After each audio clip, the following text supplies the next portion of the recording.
Buenos días. Antes que nada, le agradezco a nombre mío y de la maestra María Eugenia Hernández, le agradezco a Dino la invitación a este simposio. También, antes de comenzar, les quiero decir que también agradezco que hace 5 años, igualmente cuando llegó Candela al Archivo de Arquitectos Mexicanos, que yo llevaba 5 años sola con los alumnos de Servicio Social y Práctica Profesional, hace 5 años se incorporó la maestra María Eugenia Hernández, que ha sido realmente el alma del archivo y seguramente muchos de ustedes ya la conocen. Creo que Candela trajo algo muy bueno, que fue la aportación de la maestra María Eugenia Hernández, que ha sido incondicional en su labor en el archivo. Dividimos la ponencia en 2 partes. Vamos a hablar, yo voy a hablar, ¿para qué un archivo de arquitectura?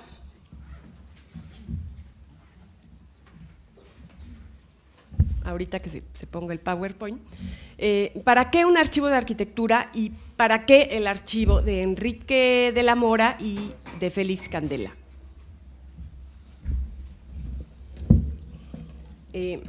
Hay láminas con frases, por lo general nunca hago este tipo de ponencias, pero creo que es muy importante que las vaya yo diciendo y las vayan viendo.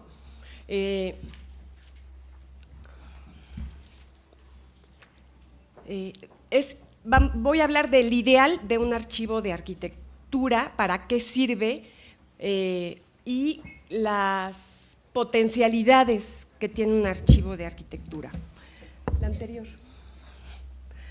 por favor. Existen archivos de arquitectura preservados en instituciones estatales, locales, eclesiásticos, militares, culturales o académicas que abarcan múltiples temas sobre las obras edificadas. Una parte de los archivos de arquitectura del siglo XX puede contener solamente los acervos documentales de los arquitectos más relevantes, es decir, son archivos del ejercicio libre o liberal de la profesión. Es el caso del Archivo de Arquitectos Mexicanos, fundado hace 10 años en la Facultad de Arquitectura. ¿Qué son los archivos de arquitectura? ¿Qué significan? Es, ante todo, un patrimonio documental. Nos enseñan, nos muestran el proceso y la memoria del proceso de creación de lo construido. En ocasiones pueden ser el único testimonio de las obras perdidas, ¿no? Lo único que reste de obras ya demolidas, totalmente transformadas. Principalmente son la fuente primaria para toda investigación sobre arquitectura, teoría, historia, en fin, los temas son infinitos. ¿Qué puede contener un archivo de arquitectura? Planos, documentos de diverso orden, correspondencia, memorias descriptivas y técnicas, bases de concursos, láminas, croquis, dibujos, fotografías, objetos personales, papeles oficiales, etcétera. Tenemos boletos de las Olimpiadas, tenemos recetas médicas, tenemos diplomas, en fin, tenemos mucha variedad de documentos en el Archivo de Arquitectos Mexicanos. Y en relación a un archivo de arquitectura y en relación al arquitecto, ¿para qué sirve? Nos permite comprender al arquitecto más allá de su profesión, nos permite analizar las etapas de su desarrollo profesional, descubrir qué etapas y qué proceso tuvo este arquitecto. También, si deja escritos, entender sus dudas, sus búsquedas, sus compromisos, estudiar su capacidad de síntesis y de diseño, en el caso de los croquis, de los apuntes. Tenemos algunas cosas muy interesantes en el archivo en este sentido. Y también, ¿no?, en el aspecto social, nos permite conocer el contexto cultural, económico del país donde se encuentran. Y en relación con la arquitectura y la historia, comprender el pasado y lograr su reconstrucción. Conocer el pasado ya ayuda a comprender el presente. Escribir la historia de la arquitectura no solo como historia de las formas, sino también como historia de las ideas y los conceptos. Comparar situaciones arquitectónicas análogas, no para imitarlas o copiarlas, sino para aprender de ellas. Desmitificar situaciones en torno a las obras arquitectónicas, ¿no? Muchas veces se habla de proyectos y se critican a proyectos y no se conoce realmente, por ejemplo, el proyecto original, que comprendía varios edificios, de los cuales a lo mejor solo se construyeron uno o dos, ¿no? Y de ahí quizás un vacío en el espacio urbano. En fin, es necesario conocer los proyectos desde su origen. Analizar la crítica a través del tiempo, conocer materiales y técnicas de construcción, conocer técnicas de representación, lo cual es importantísimo. Conocer hasta las clases de papel utilizadas por los arquitectos, entre otros. ¿Qué nos puede generar un archivo de arquitectura? Tesis de licenciatura, maestría y doctorado, trabajos de investigación técnica, histórica, urbanística y tecnológica, publicaciones, seminarios, simposios como este, coloquios, mesas redondas, exposiciones, puede generar hasta un museo, ¿no? Hay archivos que han generado un museo, que han generado fundaciones, centros culturales, talleres, páginas web. ¿Qué puede generar si está en la facultad? Desde luego es un apoyo al taller de proyectos o materias diversas, como es el caso del Archivo de Arquitectos, y también puede ser el caso de memoria documental de lo que produce la facultad, ¿no? de quizás premios relevantes de los alumnos, en fin. ¿Qué se hace en un archivo de arquitectura antes de que llegue a manos del usuario? Reunir los archivos, en este caso han sido donaciones de los parientes de los arquitectos o de los mismos arquitectos en el Archivo de Arquitectos Mexicanos. Se selecciona qué se va o qué no se va a recibir, se hace un diagnóstico, se clasifica el material de lo general a lo particular, se limpia el material, se cataloga el material mediante un inventario general, luego mediante una ficha, idealmente, ¿no? Cada papel, cada plano, cada foto debe de llevar una ficha, que eso es lo ideal. Nosotros no hemos llegado a ese ideal, estamos lejos todavía. Se hace un registro digital o un soporte electrónico, se conserva el material con materiales especializados libres de ácido y de ahí pasa al servicio de consulta. ¿Quiénes deben de participar idealmente? Archiveros, conservadores, archiveros, así le dicen en España, archiveros, conservadores, arquitectos, investigadores y o alumnos si está en una facultad, entre otros. ¿Y qué áreas idealmente debería de tener un archivo? Pues área de conservación, de catalogación, de servicio a usuarios, el área de sistemas, el área de bóvedas y el área de cubículos y oficinas. ¿Qué problemáticas presenta cualquier archivo de arquitectura? Desde luego, pérdida de la documentación contemporánea, los archivos se tiran, se pierden, se humedecen, se llenan de hongos, ¿no? A la hora que los quieren donar, resulta que hay mucho material ya irrecuperable. ¿Qué pasa también en una de las problemáticas de los archivos de arquitectura? Es el colapso en la capacidad de almacenamiento, qué se almacena o qué no.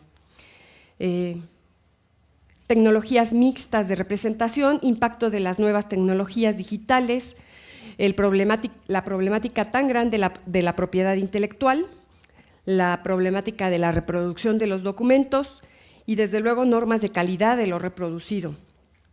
Los créditos correspondientes al archivo y a los autores y a los fotógrafos y a los que dibujan los croquis, las perspectivas y la conservación de maquetas. ¿Qué se debe de conservar? Esto es muy complicado. Planos de estructuras, e instalaciones para los restauradores, para los que van a intervenir los edificios, planos arquitectónicos, croquis, correspondencia, etcétera, para investigadores, criterios de conservación de las obras de arte. Esto implica una subjetividad, ¿no? ¿Qué es lo artístico? ¿Qué es lo que no es artístico? Es complicado. Otra de las problemáticas es falta de presupuesto, de personal especializado, falta de espacio. Rápidamente les presentamos el archivo al cual Candela se incorporó, ¿no? Actualmente son 15 archivos, los vamos a pasar, la que sigue. Llega en el 2002 Augusto Álvarez, en el 2003 Abrudowski y Pérez Palacios, en el 2004 Carlos Mijares, Enrique de la Mora en el 2005, está mal la fecha, junto con Enrique Carral, en el 2007 Rosen, en el 2008 Benlliure, en el 2007 Candela. En el 2013 se cierra la donación porque ya nos están donando cosas, varias de Ortiz Monasterio. A veces nos donan todo de un jalón, a veces, como en el caso de Enrique Llanes, van sacando y nos llevan, entonces es muy variado. Aproximadamente tenemos 150,000 planos, no lo sabemos, la verdad, 65,000 fotografías y cientos de documentos. Eso es lo que existe en el Archivo de Arquitectos Mexicanos, y rápidamente la maestra María Eugenia nos va a hablar de para qué los archivos de Félix Candela y Enrique de la Mora.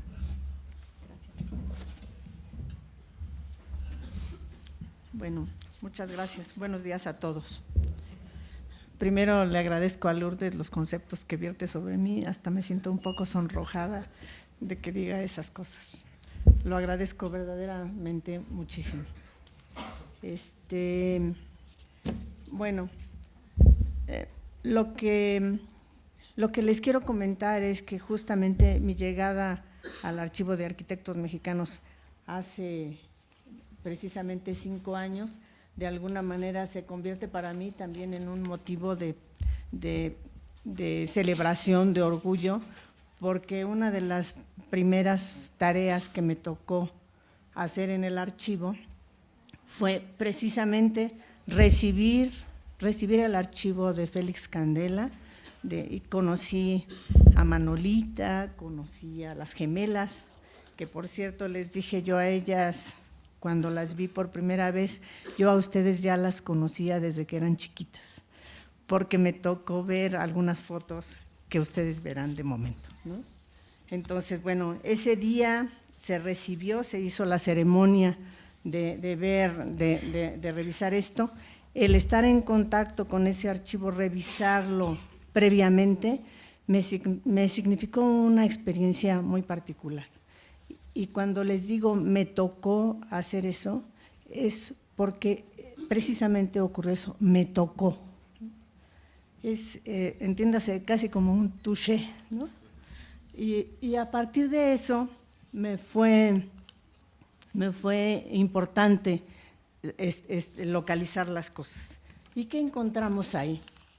Pues miren, principalmente esas fotos personales, donde vemos ahí a todas las hermanas, a las gemelitas que las conocí de chiquitas, y luego que están ahí. Y había muchos documentos que organizamos previamente para poderlos mostrar en ese día que estábamos recibiendo la información. Había dibujos, fotos más de carácter personal, como las que estamos viendo muy someramente aquí, y dentro de las cosas quizá más marcadas había una cantidad de correspondencia interesante que nos permitió incluso encadenar cronológicamente de ida y vuelta. Entonces fue conocer eso que se comentaba, ¿no? Ver cuál es la posición del arquitecto Candela con respecto a sus interlocutores o aquellos que lo buscaban. Y eso fue una experiencia interesante, como seguir una historia. y eso para los investigadores pues nos resulta fascinante, ¿no? Y entre otras cosas, los planos que encontramos eran básicamente como planos en heliográficas, como este que vemos de la medalla milagrosa, está en unos planos heliográficos, hay un presupuesto, está lo de Bacardí, que fueron básicamente esas cuestiones. Ahí lo que vimos también era como la necesidad de tener nuevas cosas que de momento no habíamos encontrado. Y entonces, porque faltaban planos originales que bueno, ya Dino nos había informado en sus múltiples escritos que conocemos, que nos resultan apasionantes a algunos de nosotros, ¿no? Que el arquitecto Candela había donado o quedó en 3 partes repartido su archivo, una parte en la Universidad de Columbia, otra en Princeton y otra la que estaba aquí en México, y que fue a lo que tuvimos acceso.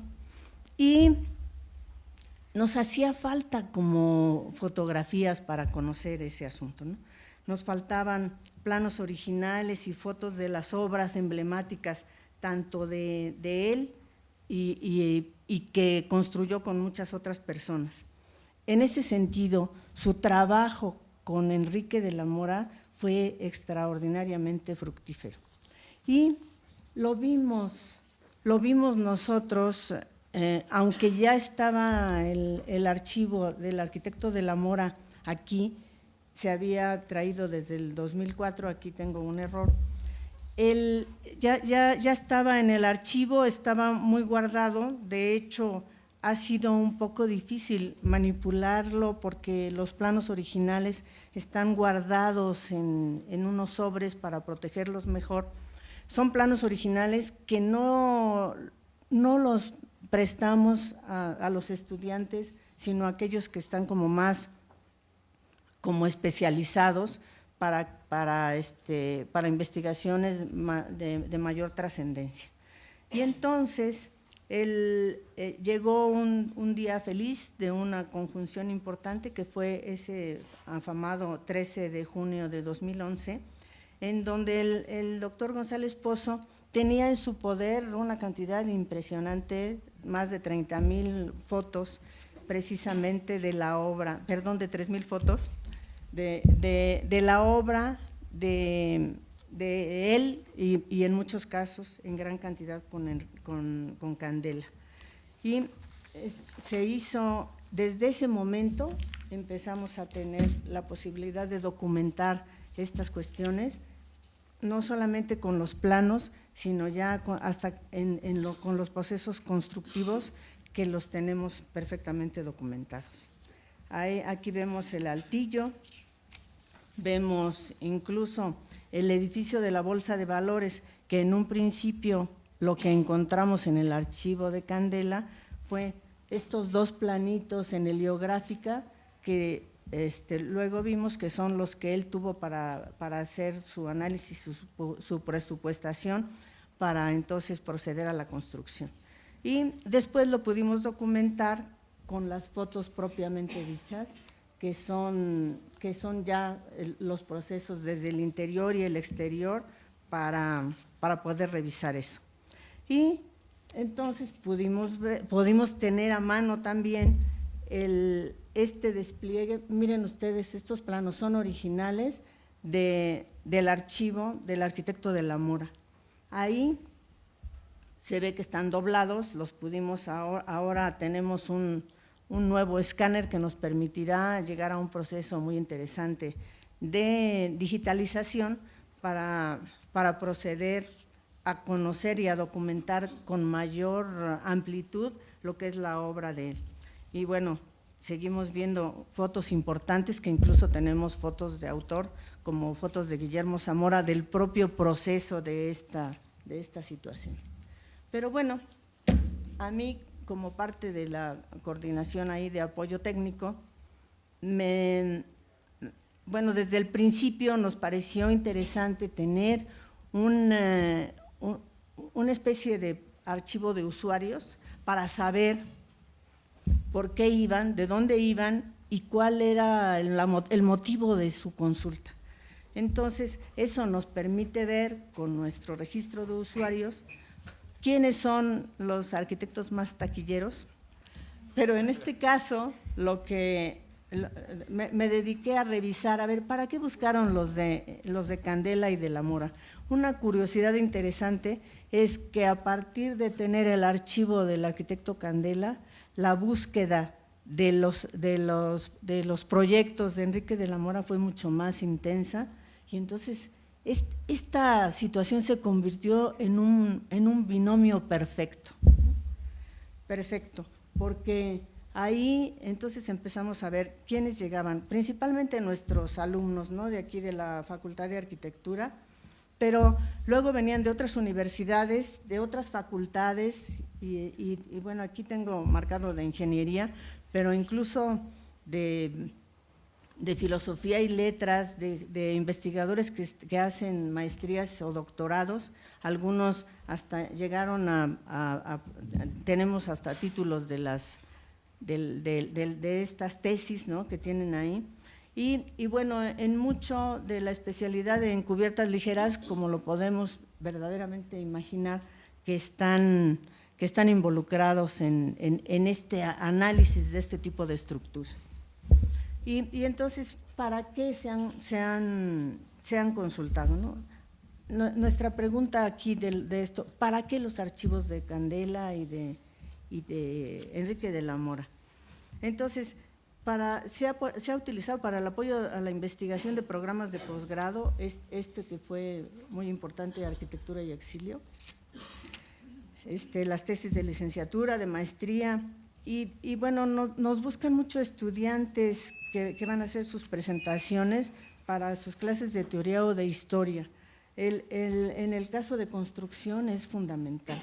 Para los análisis hay en estas optativas de estructuras especiales, ese análisis de estructuras especiales, la búsqueda de este tipo de archivos y todos los procesos que conlleva, pues son sumamente buscadas por ellos.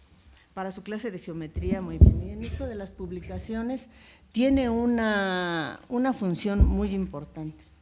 Bueno, acá también se ha visto y se ha solicitado material, en algunos casos material original, como lo que le prestamos a Dino en esta exposición que se hizo itinerante a partir del centenario de Félix Candela, y se hicieron publicaciones y demás, ¿no?, y análisis y demás. Y entonces, bueno, pudimos ver cuáles son los que han despertado mayor interés entre estas personas que nos buscan.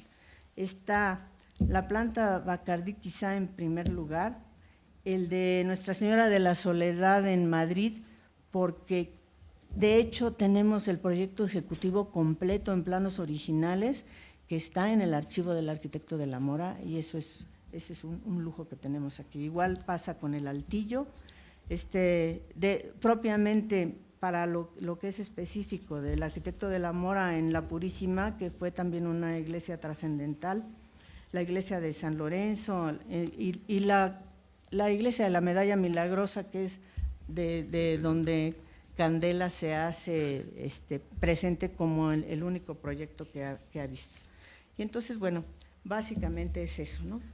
Y como última cosa, ya voy rápidamente, tenemos una posibilidad de una prospectiva como qué pasará con este archivo de arquitectos mexicanos y con estos dos archivos en particular, ¿no?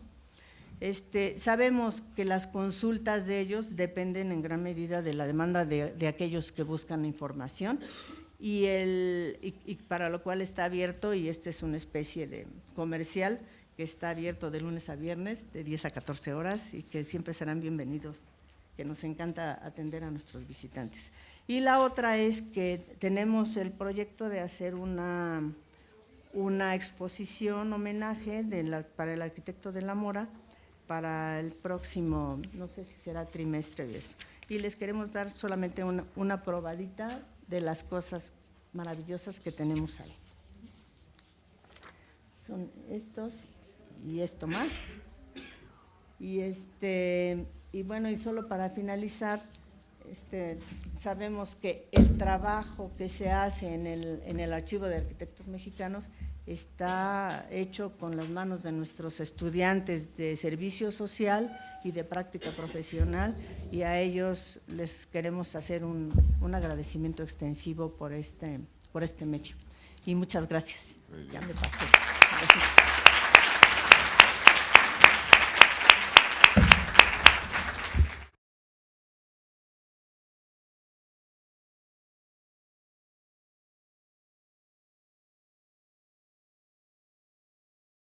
Bueno, pues muchas gracias a Lourdes Yamaru. Le voy a pedir a Enrique de la Mora y a Lucía de la Mora que pasen. Como profesionista fue consultor y asesor, así como funcionario público, trabajando en empresas privadas y entidades públicas en los temas de informática, evaluación de proyectos, estudios financieros, estudios de mercado, encuestas y sondeos de opinión y estudios ambientales. Lucía de la Mora Colunga no me dio su sinopsis, pero yo les cuento algo. Fue alumna mía en el taller Macheto. Se recibió hace, ¿qué? ¿3 años? 3 años y ha estado trabajando con la Autoridad del Espacio Público de la Ciudad de México. Les doy la palabra. Muchas gracias. Gracias. Buenos días. Es un gran honor para Lucía y para mí que hayamos sido invitados a participar en este evento, organizado a los 15 años de la muerte de Félix Candela. Dino, gracias por incluirnos en la lista de participantes. Después del coloquio del año pasado, de las exposiciones que hemos visto y de las magníficas presentaciones de hace 15 días cuando estuvimos en la inauguración de la exposición de las obras en que participó el arquitecto Candela, no será fácil añadir algo nuevo que no haya sido ya tratado por los especialistas. El recorrido de la vida del arquitecto Candela que nos presentó Dino el pasado 22 de noviembre, después de la inauguración de la exposición, fue muy interesante. Habló de las 3 épocas de Candela, su vida en España antes de venir a México, en la que estudió arquitectura y estuvo a punto de viajar a Alemania para estudiar una especialidad en estructuras, evento que se canceló por la situación política en España. Muchos estamos aquí por situaciones similares. Nuestros antepasados fueron acogidos por México. En la mayoría de los casos, el intercambio fue equitativo. En el caso del arquitecto Candela, fue de gran valor para la arquitectura en el país. Dino nos pidió a Lucía y a mí que habláramos sobre la relación de los arquitectos Candela y de la Mora. Lucía es arquitecta, egresada hace pocos años de esta facultad. Yo soy ingeniero, egresado hace muchos años de la vecina Facultad de Ingeniería. Así que Lucía usará un lenguaje técnico aprendido en esta escuela, yo usaré un lenguaje más coloquial. Aunque he vivido rodeado de arquitectos, mi papá y mi mamá fueron arquitectos. Mi hermano es arquitecto, mis tíos más cercanos, mi hija, mi sobrina y mi nuera lo son. Sí, nada más. Durante el coloquio de hace un año, Dino invitó a Martelena Campos, mi tía estuvo casada con Pedro de la Mora, a abordar el mismo tema. Marta lo llamó Enrique de la Mora y Félix Candela una fructífera relación profesional. Hoy Dino retoma el tema y nos invita a Lucía y a mí a abundar sobre el mismo. Nosotros lo llamamos Enrique de la Mora y Félix Candela una relación constructiva, en ambos sentidos de la palabra, constructiva y muy constructiva. No cabe duda de que el tema es de trascendencia para ambos arquitectos. El que Dino me invite, a mí, ingeniero mecánico electricista, se debe seguramente a que también me llamo Enrique de la Mora y tengo información y opiniones que podrán interesar a los asistentes. Enrique de la Mora habla sobre Enrique de la Mora y su relación con Félix Candela. Se abrió una gran expectativa. ¿Qué espera Dino que aportemos más allá de lo que ya dijeron los especialistas? Pasé varios días pensando sobre el enfoque que habría que darle a esta plática. Lucía me ubicó. Se trata de hablar de las maravillas que hicieron juntos. Ya todo el mundo sabe quién es quién, qué hizo uno y qué hizo el otro. Me despreocupé y me olvidé de seguir escribiendo. Me di a la tarea de investigar y entrevistar a varias personas. Les pedí a mis hermanos, Alejandro, Esperanza y Pablo, que me contaran sus recuerdos de la relación entre los dos arquitectos. Lucía y yo entrevistamos a varios de los personajes que participaron en su vida profesional. Los menciono por orden de aparición en el despacho de mi padre: Fernando López Carmona, Alberto González Pozo, Martelena Campos, Alejandro de la Mora y Juan Antonio Tonda. Este último por idea de Lucía, quien me sugirió incluir a alguien del despacho de Candela. Estas entrevistas fueron un pretexto para reencuentros muy emotivos, especialmente con Fernando López Carmona, al que no había visto desde hace más de 50 años, y con Juan Antonio Tonda, a quien vi en 2001 en la presentación de los libros Félix Candela, por Juan Antonio Tonda, y Enrique de la Mora, 3 obras, por Alberto González Pozo. Espérame. Enrique de la Mora, Tonda me dedicó su libro. Enrique de la Mora, que sea como su padre. Ya me estaba adelantando. Bueno, como parte de esta introducción que mi papá acaba de hacer, yo voy a hablar desde mi perspectiva. Yo no conocí a mi abuelo, él se murió 6 años antes de que yo naciera, así es que la manera que he tenido para acercarme a él ha sido a través de la gente que sí lo conoció en vida y a través de conocer su obra. Lo que puedo decir es que me ha sorprendido mucho a través del proceso de esta plática, de hacer con mi papá esta plática. Y bueno, el arquitecto Enrique de la Mora nació en 1907 en Guadalajara. Poco después vino al DF y estudió en San Carlos arquitectura. Después salió a la vida profesional y practicó la arquitectura proyectando, construyendo y en las aulas. Fundó la Facultad de Arquitectura de la UNAM, la de la Ibero y la del Poli. Fue jurado, lo invitaron como jurado en algunos concursos de arquitectura, y en 1940 ganó el Premio de Ciencias y Artes por la Purísima de Monterrey y también el Premio Nacional de Arquitectura por la misma obra. Fue una persona extremadamente polifacética, se rodeó de gente de distintos ámbitos, del ámbito político, religioso, artístico. Fue amigo de pintores, de escultores, de escritores, y además también fue polifacético en la manera en la que ejerció la arquitectura. Hizo obras de distintos usos y de distintas escalas. Por ejemplo, bueno, voy a dar algunos ejemplos de esto. La diapositiva que estamos viendo es la casa de Gómez Morín, que es una casa unifamiliar. También tenemos su casa en San Ángel, que yo no conocí, pero me hubiera encantado. Ahí en la foto que está de aquel lado, podemos ver a la hija de Diego Rivera, Ruth Rivera. Después también proyectó algunos edificios de departamentos, por ejemplo, el edificio Pasteur, que está del lado derecho. Izquierdo. Y el otro edificio que está a un costado, que está en la colonia Juárez todavía, que visité con Ernesto Betancourt, que está aquí presente. Y también hizo obra hizo obra pública, como orfanatos, este que vemos aquí y el siguiente. Y universidades, hizo la Facultad de Filosofía de la UNAM y también hizo el Tecnológico de Monterrey, como vemos ahí. Y también edificios de oficinas, como el condominio que está en Paseo de la Reforma, y obra pública como la Delegación Venustiano Carranza. Su papá, mi bisabuelo, fue ingeniero y podemos ver que esto influyó de manera muy importante a mi abuelo. Siempre incursó en estructuras innovadoras y en formas de construirlas también innovadoras.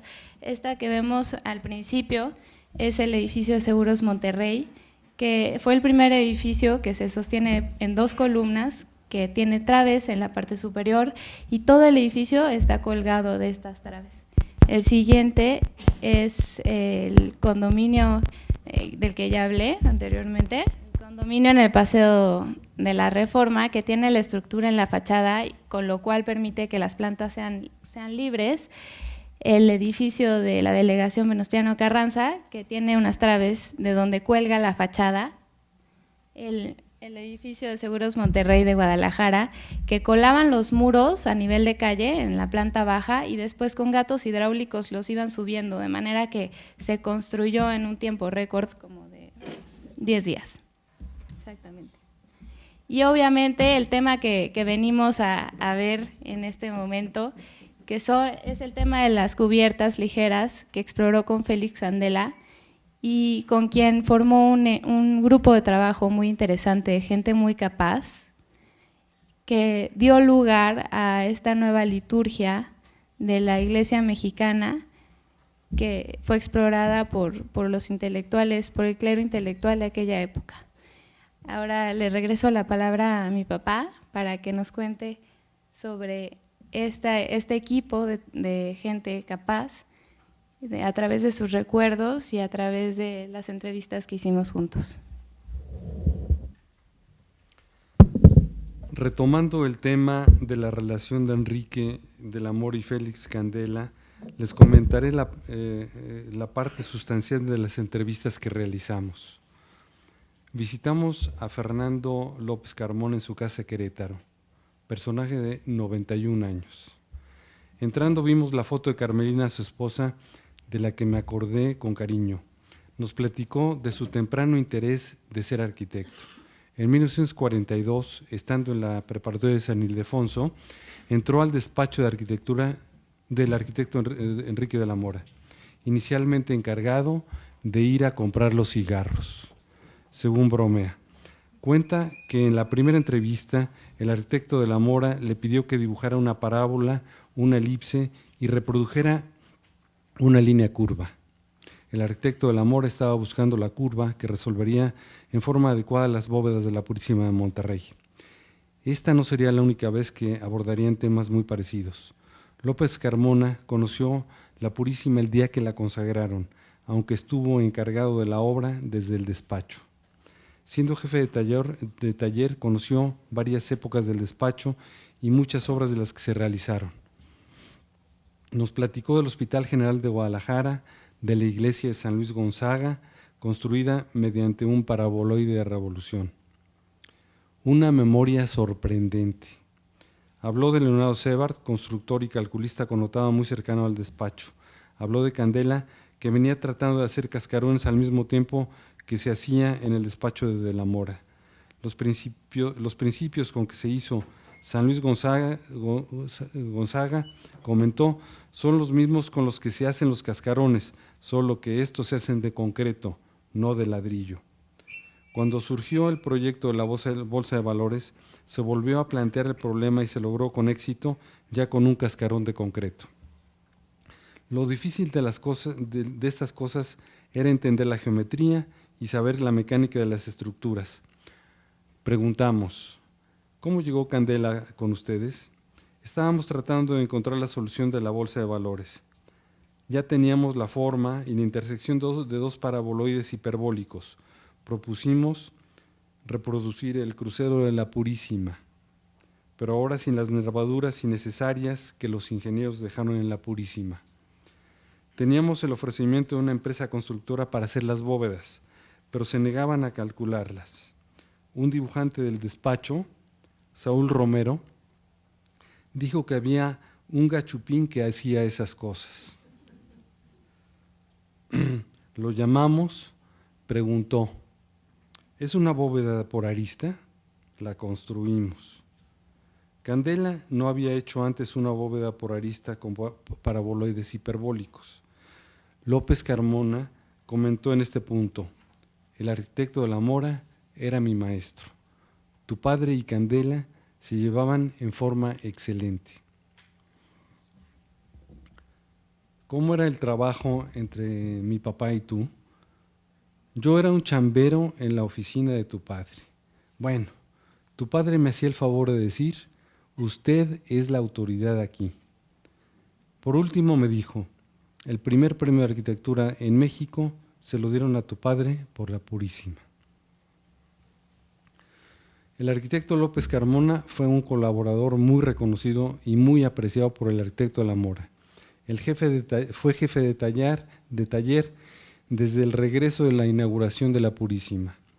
A Alberto González Pozo lo entrevisté durante un desayuno para seguir la tradición de mi padre en un Sanborns. Alberto me comentó que en todas las obras que se llevaron a cabo con Candela, la geometría se definía en el despacho, antes de ver a Candela. Señaló que llamaron a Candela a quien no conocían. Recuerda la existencia de una hoja en que se tenía trazada la geometría. Comentó que Calatrava repitió la misma bóveda y que atribuye el invento a Candela. Candela, me dijo, fue genio, promotor, empresario exitoso, matemático, investigador, usuario eficiente de computadoras, en el cálculo de estructuras y constructor junto con su hermano. Resaltó, las estructuras son muy importantes, pero no son todo en las obras. Las obras hay que verlas en forma integral, considerar aspectos como la iluminación y la ventilación, lo que se resolvió en el despacho. La bolsa de valores es una evolución de la bóveda de arista de la Purísima, no es un cascarón ni un paraboloide hiperbólico, es una bóveda que no se había usado antes en México y menos cruzándola. La idea salió del despacho de la Mora, Candela no la había empleado. Señaló que existe un artículo de Irene Nicholson en el Times sobre estas ideas. La entrevista con Martelena Campos fue muy interesante. Enrique de la Mora, me dijo, fue un arquitecto precursor, siempre estuvo rodeado de personas muy capaces con las que platicaba sus ideas y en las que tenía apoyos muy importantes. Supo integrar equipos. Recordamos que, como algunos de ustedes saben, era un hombre muy simpático y hacía chistes ingeniosos todo el tiempo, algunos tan famosos como él.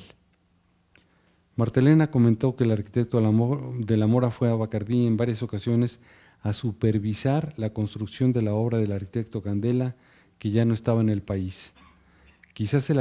Recuerda Martelena, quizás el arquitecto de la Mora propuso algún elemento de unión entre las 3 bóvedas originales y las 3 adicionales. Martelena recuerda que de la Mora siempre reconoció a sus colaboradores, particularmente a Fernando López Carmona, en muchas de las obras de cascarón y de paraboloide hiperbólico, a González Pozo en el edificio de Seguros Monterrey y en el desarrollo de la planta industrial de Pastegé, y a Salvador López Peinbert en la Basílica de Guadalupe en Madrid. La entrevista con Alejandro de la Mora, mi hermano, fue muy cálida y enriquecedora. Recordamos la relación de nuestro padre con Candela, platicamos sobre la actuación de Candela como arquitecto, repasamos las obras de Candela con nuestro padre, comentamos que un arquitecto analiza diferentes opciones estructurales de sus obras, considerando en forma prioritaria el funcionamiento.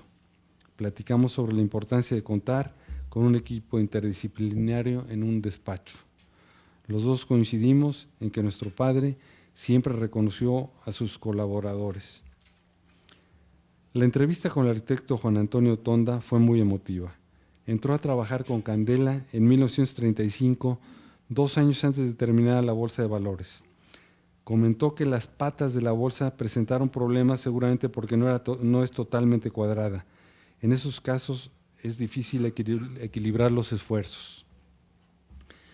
Candela, dijo, No había hecho cascarones con el cruce de bóvedas como la de la Bolsa de Valores, lo que muestra la colaboración, la ventaja de colaboración entre los dos despachos. Este mismo tipo de bóvedas es el que se repite en San Antonio de las Huertas y en Bacardí. En San Antonio de las Huertas, las bóvedas están cortadas por una inclinación para permitir la entrada de la luz. Es una excelente solución para la iluminación y la ventilación. Asentó que tenían una relación de amistad muy cercana. Es posible que pudiera decirse que López Carmona inventó estas soluciones, pero más bien fue una labor de equipo. La bóveda por arista puede ser desde 2 cilindros que se cortan. La bóveda por arista y la bóveda por rincón de claustro son 2 clásicos. No se puede decir que se inventaron recientemente. Gaudí usó elementos decorativos con forma de paraboloide hiperbólico en la Sagrada Familia. Sin embargo, en la Bolsa de Valores se trataba de usar la bóveda de paraboloide hiperbólico como estructura. El arquitecto de la Mora, como jefe de despacho, centraba los alcances de los trabajos, tenía la visión general, resolvía la relación con el cliente, entendía la problemática general, la transmitía al jefe de taller, al dibujante y al calculista, coordinaba la labor de los trabajadores. En un despacho debe haber solo una cabeza. Concluye que la relación de Candela y de la Mora llegó a ser de una amistad entrañable. Candela apreció mucho que hubiera un arquitecto que lo apoyara en México. En mi opinión, la relación de la Mora y Candela debe ser calificada como excelente, muy constructiva para los dos profesionistas. Me acuerdo de los dos, bueno, mejor de uno que del otro. La primera vez que vi a Candela fue cuando mi papá nos llevó a ver algo extraordinario. Acababan de quitar la cimbra de la bóveda de la sala de remates de la Bolsa de Valores. Recuerdo que habíamos pasado unos días muy preocupados por el evento. Se iba a quitar la cimbra y no sabíamos qué iba a pasar. Yo tenía 10 años, mi papá 48 y Candela 45. El jefe de taller del despacho y arquitecto colaborador, Fernando López Carmona, tenía 31 años. Fue un domingo, seguramente, después de desayunar en el Sambors de los Azulejos. Al quitar la cimbra, según López Carmona, se habían roto las patas de la bóveda, de la cual no fue informado por mi papá, seguramente para no preocuparlo. Se reforzaron las patas y no pasó de un buen susto. Estaban de pie, uno frente al otro, platicando con una leve sonrisa, volteando de vez en cuando hacia arriba, muy contentos de que aquello estuviera ahí. Siempre se hablaron de usted. Lo vi muchas veces cuando venía a la casa o cuando coincidíamos en el despacho de mi papá. Estuvo viniendo a la casa cuando yo estaba a punto de emigrar a los Estados Unidos. Siempre me pareció muy serio, pero muy amable. Mi papá lo respetaba y apreciaba mucho. Muchas gracias.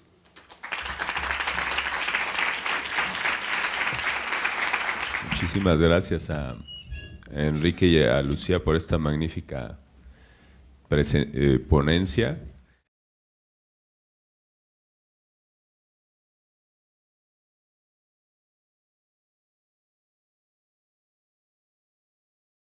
Vamos entonces a pasar con María González Pendaz. Como les comentaba, Manuel Cresciani disculpó su ausencia, no pudo hacer el viaje desde Inglaterra.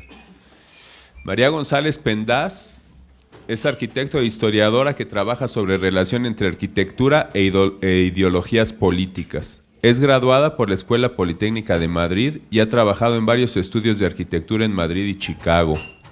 Fue becaria Fulbright para la Universidad de Columbia en Nueva York, donde actualmente termina su tesis doctoral sobre los discursos de modernidad arquitectónica en la España de los años 50 y en relación con las políticas culturales del régimen franquista, con el título Building Discourse, Architecture, Technocracy and Silence in Franquista Spain. En paralelo, su trabajo sobre Félix Candela ha sido publicado recientemente como un capítulo del Ambiguous Territories, Latin American Modern Architecture, publicado en 2012, y otro capítulo sobre los olvidos del exilio arquitectónico en Return Home, The Conflict of Return in Post-Civil War Spain, que está en prensa en Cambridge. Le damos la palabra a María González Pendas, que estuvo en febrero de este año en el simposio que se organizó en la Universidad de Columbia sobre Félix Candela cuando inauguramos allá la exposición, razón por la que la invitamos a participar en este simposio. Gracias, María. Gracias, Dino, por invitarme. Estoy encantada de estar aquí finalmente y conocer de primera mano por fin a Candela, tanto a su obra como a las personas que le conocieron directamente. Yo llegué a Candela de manera indirecta, pero creo que muy fructífera, que fue el archivo, precisamente. Y me ha encantado vuestra presentación y querría enfatizar con la mía un poco el valor del archivo y cómo un archivo, unos documentos permiten conocer a una persona, a una obra y a un contexto cultural, político, técnico. Fue así como yo conocí a Candela y como creo haber descubierto una serie de preguntas que voy a plantear hoy, siquiera brevemente, que yo creo que por suerte o por desgracia indican que sí, que todavía hay muchísimo por hacer de Candela y que las bienales, no sé si a Dino le gusta escuchar esto, porque creo que efectivamente hay muchísimo. Candela da para muchísima investigación sobre sí mismo y sobre su momento, y precisamente por los archivos tan ricos que tiene. En este sentido, quiero empezar con una carta que en marzo de 1960 el arquitecto... 20 minutos, ¿no, Dino? Vamos a organizarnos. Muy bien. Una carta que en marzo de 1960 el arquitecto español Eduardo Robles escribe desde su exilio en Venezuela a su colega y buen amigo Félix Candela para felicitarle la publicación que sobre su obra hace la revista Arquitectura de Madrid. Me ha emocionado tanto como te puede emocionar a ti, escribe Robles, ver el cariño y la forma como te tratan a quien hace unos años aún era un apestado del que no podían publicar nada. Fin de la cita. Efectivamente, la relación de Candela con la revista Arquitectura en Madrid viene marcada por la censura, pero en octubre del 59, Arquitectura publica una extensa revisión de la obra de Candela, en su mayoría trabajos entonces en construcción, con un breve escrito de Candela y una serie de textos críticos de muchos arquitectos españoles, entre otros Luis Moya, Fernando Chueca o Miguel Fisac. Pero lo que Robles encuentra más significativo no es tanto lo que todos estos arquitectos mencionan, sino lo que callan, apuntando que, y cito a Robles, dejan intencionadamente en el aire algo que te ha caracterizado desde siempre, que es tu firmeza política de liberal a macha martillo, en la que ellos nunca creyeron, esa actitud parecida a lo que has hecho con las teorías sobre laminares. Fin de la cita. Este comentario de Robles, que me encontré en una carta, apunta a un aspecto cuando menos intrigante de Candela, y es que su obra no se comprende plenamente sin relacionarla con su imaginario político, y de ahí, nace mi investigación.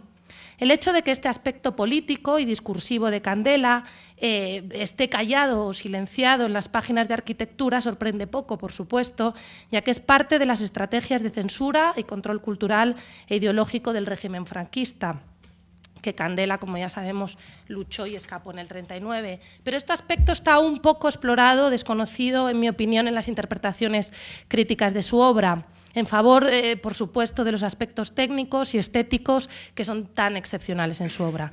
Entonces, mi trabajo se viene centrando, como digo, en esta laguna crítica, descubriendo en los archivos tantos documentos, cartas, escritos, que Candela, sobre todo en los años 50 y los años 60, que son además sus años más prolíficos y especulativos desde un punto de vista técnico y meramente arquitectónico, y cómo él desarrolla un discurso político que además se encuentra intrínsecamente ligado a su producción arquitectónica, yo voy a hablar de esto, y que por lo tanto entiendo que es fundamental para comprender sus cascarones en toda su dimensión.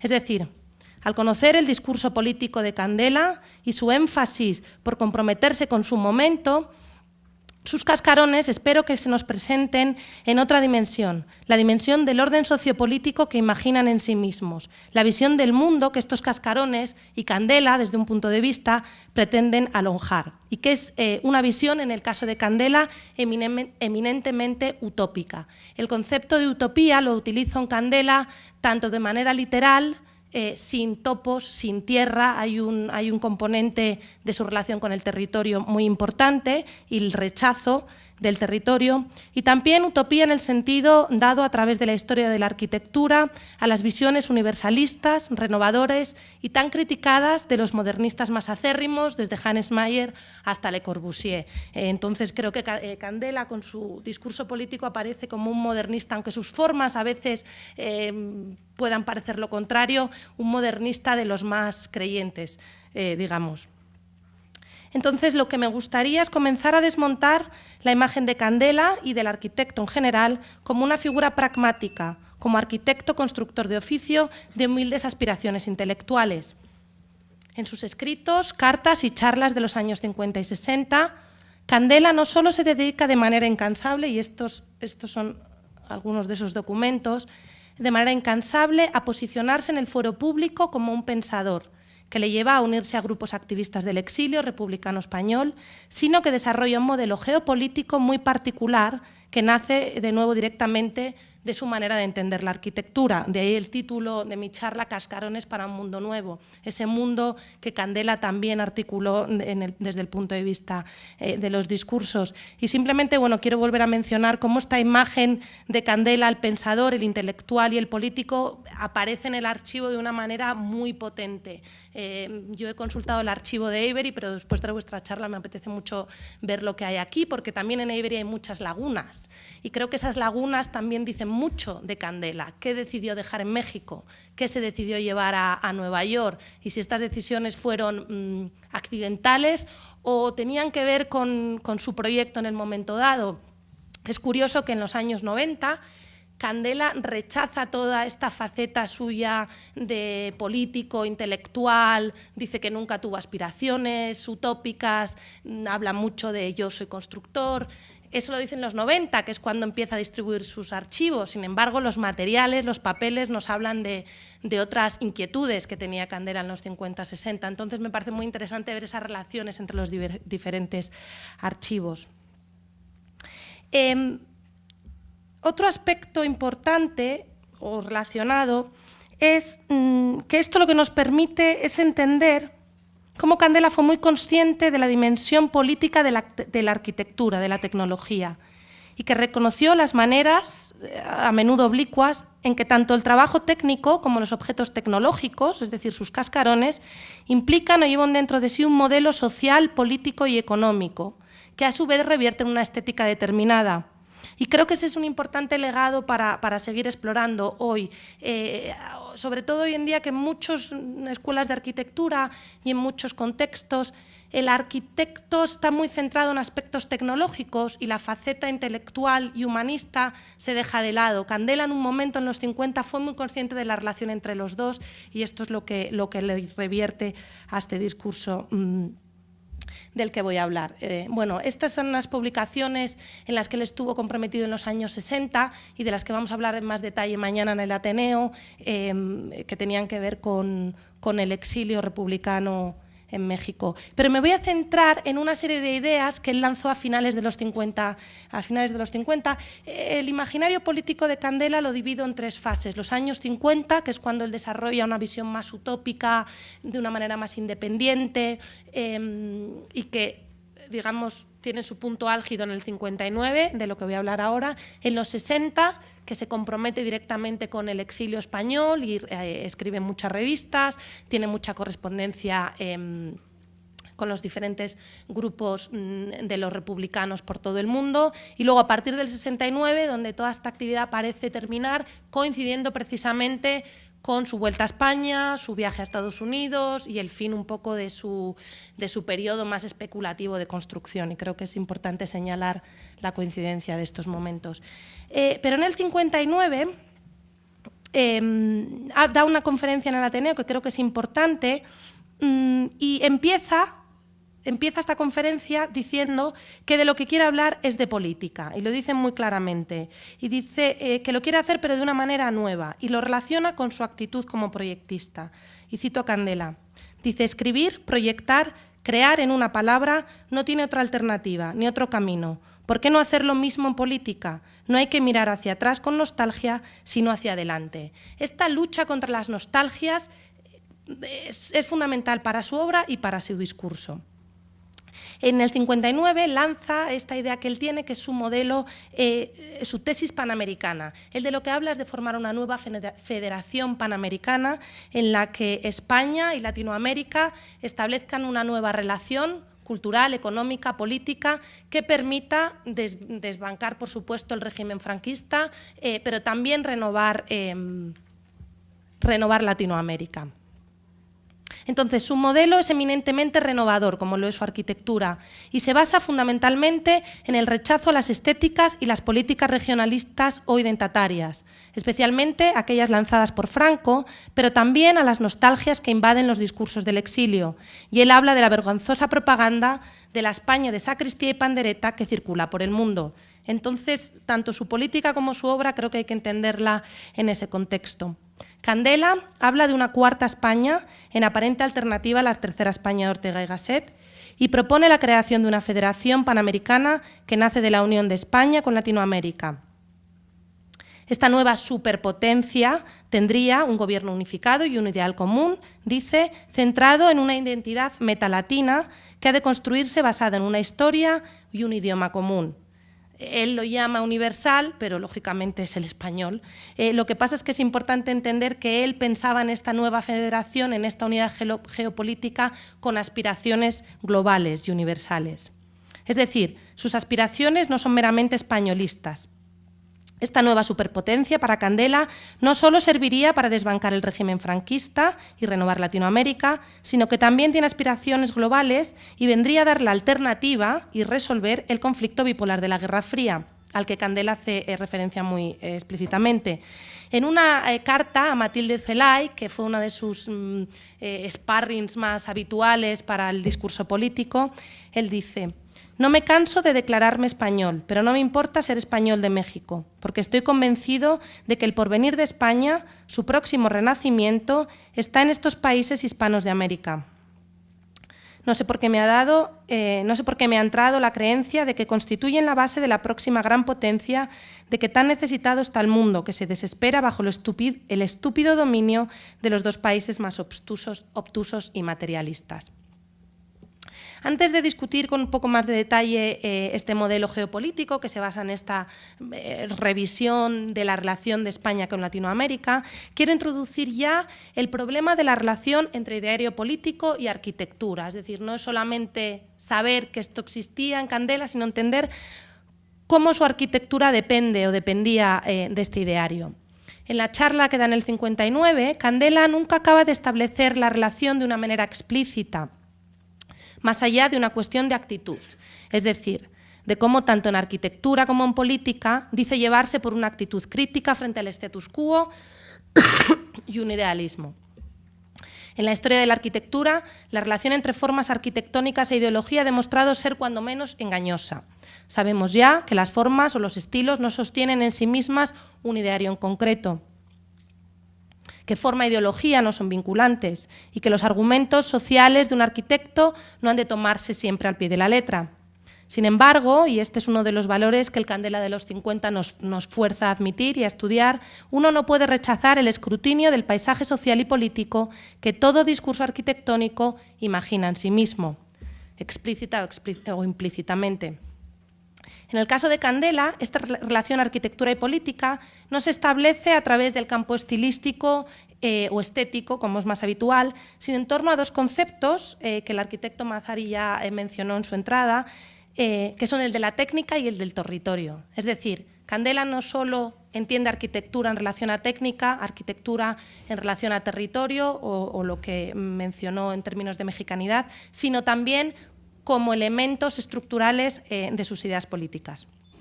Voy a comenzar con la técnica, lo que él a veces llamó tecnología, pero que hacía referencia al concepto de technique de Louis Mumford, que él cita, en el sentido de ir más allá de un mero utilitarianismo e implicaba una concepción amplia de las dinámicas sociales y culturales de la técnica. Como ya sabemos, para Candela no hay una a priori formal. Candela, la arquitectura de Candela, como hemos mencionado ya, es casi una traslación directa de técnica en objeto construido. No hay un a priori formal, pragmático, conceptual, sino que las obras son resultado directo de los procesos técnicos, tanto de cálculo como de construcción. Los cascarones se basan en el equilibrio propio de ciertas geometrías, cuya lógica arreglada permite la construcción de figuras de doble curvatura. Todo esto creo que lo saben todos aquí presentes, así que no voy a entrar en mucho detalle porque seguro que cualquiera puede hablar mejor que yo en estos términos. Pero además de producir unos cascarones, para Candela la tecnología origina un contrato social, y le cito: la tecnología implica consigo un proceso de civilización, un proceso de renuncia a la libertad individual cuando ésta entra en conflicto con un objetivo social mayor. Candela era consciente de que la tecnología negociaba lo que él llamaba un espacio público y la convierte en el objeto referente de su modelo geopolítico. La clave de esta llamada tercera gran potencia, de la que él habla, panamericana, está precisamente en los modos técnicos de estos países latinos. En ellos existe lo que él llama y era, desde luego en su momento, una tecnología subdesarrollada, lo que más tarde llamará tecnología intermedia, basada en la eficacia material y económica, que presentaba una alternativa a las vanguardias y a los determinismos tecnológicos que él veía en Estados Unidos y su economía de consumo y en la Unión Soviética. Es decir, y de una manera un poco paradójica, la unión de los países débiles que se encontraban al margen de la carrera por el progreso material, da pie al auténtico progreso histórico. Es decir, el que Latinoamérica y España se encontraran, digamos, al margen del Sputnik, por poner la referencia, era lo que les daba una fuerza de progreso histórico. En concreto, el sector de la construcción ofrecía las pautas para esta tecnología intermedia y humanista, y por extensión es el modelo, el modo de progreso que su federación propone.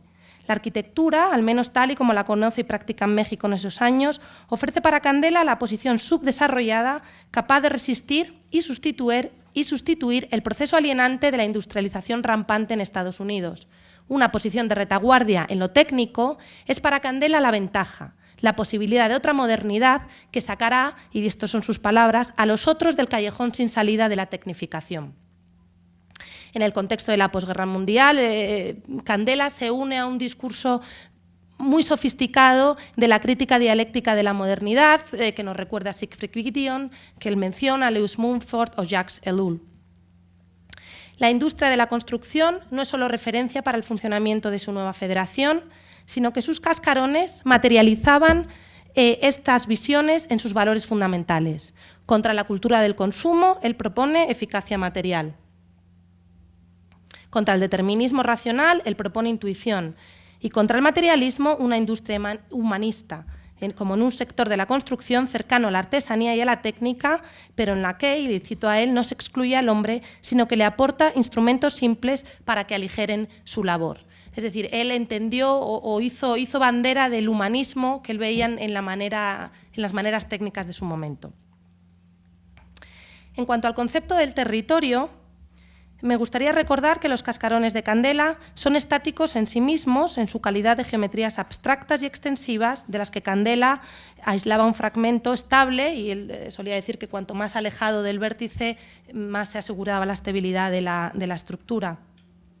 Lo que resultaba, en palabras de Fernando Chuegagoitia, en formas con potencial ilimitado, en continua expansión. Pues bien, en sus reflexiones políticas de los años 50 y en el modelo de Federación Panamericana, Candela no hace sino importar esta idea cuando habla del ciudadano de su nueva federación en términos de patriotismo amplificado. Esto significa un rechazo a la patria, a una identidad propia del lugar donde uno nace o donde uno vive.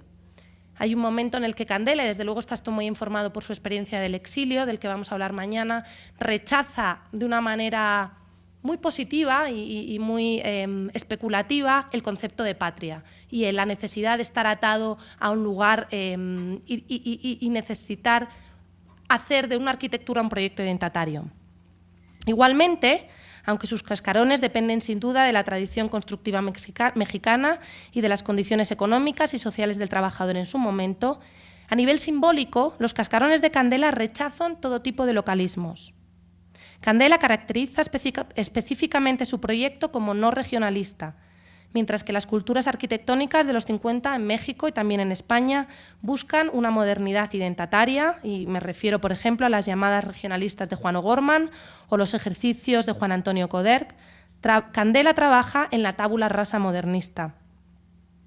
Del mismo modo que su proyecto político tiene aspiraciones universales y genéricas, contrario a proyectos nacionalistas, cuando Candela habla de luchar contra el patriotismo y en reducir el patriotismo a una categoría de sentimiento nostálgico, y estos son sus términos. También está diciendo que sus cascarones son de México, pero no son necesariamente mexicanistas. Creo que esta imagen refleja muy bien el modo que trabajaba Candela. Candela trabajaba en el abstracto, no tenía un énfasis de identificarse de una manera simbólica o estética con México. En este mismo argumento del territorio o su rechazo frente al territorio, quiero apuntar a uno de los aspectos más problemáticos de las conchas de Candela, de las que el ingeniero Robles hablaba hace un momento, que es el contacto con el suelo o la discontinuidad entre la lógica estructural de los cascarones y de los apoyos, algo que a él le ha problemado especialmente, y creo que ese croquis lo demuestra, ¿no? Como parece que duda en cómo dibujar esas patas. Si además pensamos que sus cascarones apenas establecen un diálogo con otros edificios o con un contexto urbano y que a menudo aparecen como objetos extraños que acaban de aterrizar, quién sabe dónde, me pregunto, a modo metafórico, ¿no serán estos cascarones la respuesta formal al rechazo político de Candela a cualquier atadura a una patria? Y esa es una pregunta que queda un poco en el aire. Quiero finalizar apuntando que las reflexiones geopolíticas de Candela, que he resumido mucho, pero que espero que hayan levantado algún interés, hacen que sus cascarones se nos aparezcan como manifiestos en sí mismos, objetos de crítica al racionalismo y al nacionalismo, objetos esencialmente modernos en su rechazo al simbolismo. Pero quiero terminar con un tono crítico, apuntando a las contradicciones y a las paradojas del discurso de Candela, y que a su vez nos invitan a estudiar sus cascarones de acuerdo a nuevas preguntas.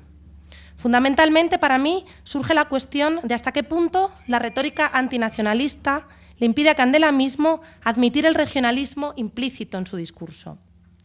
Por un lado, la Federación Panamericana que Candela propone tiene dejes más que problemáticos con el proyecto neoimperialista de hispanidad, propio, por ejemplo, del franquismo en ese momento. Una pregunta que lanzo tanto para mí en mis estudios futuros como para aquellos que estén estudiando Candela. ¿Cómo se posiciona Candela o su arquitectura con respecto al hispanismo franquista? ¿Y dónde se inserta su discurso en la historia cultural latinoamericana? Independientemente de las aspiraciones universalistas de Candela, sus obras y su persona se movilizaron para la propaganda del gobierno mexicano, sobre todo en los años 60. Además, la eficacia de la que habla Candela y de la que hace bandera, operaba en los momentos iniciales del diseño y del cálculo y en el producto final.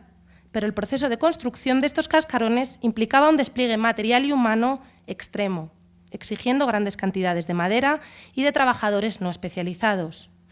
El argumento de eficacia económica, y de esto Dino ha escrito bastante y creo que hay mucho por descubrir todavía, el argumento de eficacia económica solo se sostiene mientras que los costos de madera se mantuvieran bajos y siempre y cuando no estuvieran operativos ni el salario mínimo ni las uniones de trabajadores. Es decir, el ideal tecnológico y social de Candela era humanista solo hasta el punto que el hombre responsable de sus conchas, el trabajador, no articulase sus derechos en sentido colectivo. Hay una contradicción fundamental en su discurso. El trabajador está ausente en las visiones políticas de Candela de una manera flagrante y, sin embargo, es el trabajador quien sustenta su obra y con quien Candela se relaciona de una manera cotidiana. Por mucho que él se empeñe en rechazar modos de identidad nacionalista, su modelo de trabajo y la industria de la construcción que idealizaba se apoya en una estructura de clases y poder social eminentemente étnica y poscolonial, que es un aspecto que Candela en absoluto cuestiona. Mi pregunta final a la audiencia y al futuro de mi trabajo de Candela, que creo podría responder estas paradojas, es muy sencilla. ¿Cómo se construyen los cascarones?